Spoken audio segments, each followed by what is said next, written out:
Welcome alpha. கர்த்தராகிய இயேசு கிறிஸ்து நாமத்தில் வாழ்த்துகிறேன். இன்று நான் உங்களுக்கு விதிக்கிற இந்த வார்த்தைகள் எல்லாத்தையும் விட்டு விலகி வேறு தேவர்களை சேவிக்கும்படி நீ இடதுபுறம் வலதுபுறம் சாயாமல்.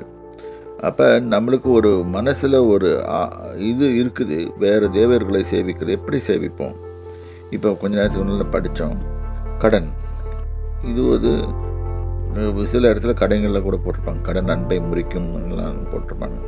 இன்ஃபேக்ட் அது நம்ம கடனில் மாட்டிக்கிட்டு நம்ம அது ஒரு தேவன் மாதிரி தான். ஸோ அதே மாதிரி வேறு தேவர்கள், ஏதாவது ஒரு தேவரில் நம்ம சேவிக்கிறதுக்கு நம்ம மனசாட்சி போயிடும்.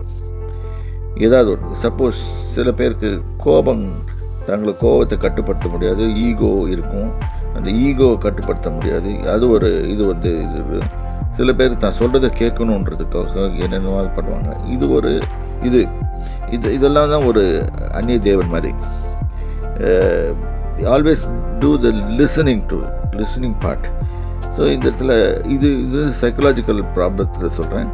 மற்றபடி தேவனுக்கு ஏற்ற மாதிரி மற்ற விக்கிர ஆராதனைகளும் உண்டு, அவைகள் எல்லாத்தையும் விட்டு விலகு. இப்போ கலாத்தியர் 5ஆம் அதிகாரத்தில் போட்டிருக்கோம், நிறைய காரியங்களை விட்டு விலகுன்னு சொல்லிட்டு. அது நம்ம கேட்க மாட்டோம், ஆனால் நம்ம இஷ்டப்படி நம்ம நடப்போம். இவைகளெல்லாம் விக்கிர ஆராதனை தான். ஸோ இங்கே போட்டிருக்கோம், நீ இடதுபுறம் வலதுபுறம் சாயாமல் வேறு தேவர்களை சேவிக்காதே, உன் தேவனாய கர்த்தர் ஒருவரே கர்த்தர், அவரை மட்டும் சேவி என்று போடப்பட்டிருக்கும்.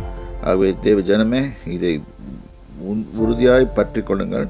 வேறு தேவர்களை நம்ம சேவிக்க முடியாது, கூடாது. அதுக்கு கர்த்தருடைய வார்த்தைக்கு மீறி செல்வோமானால் நம்ம ப்ராப்ளத்தில் மாட்டிக்குவோம். கர்த்தர் உங்களை ஆசீர்வதிப்பார். கர்த்தர் நாமத்துக்கு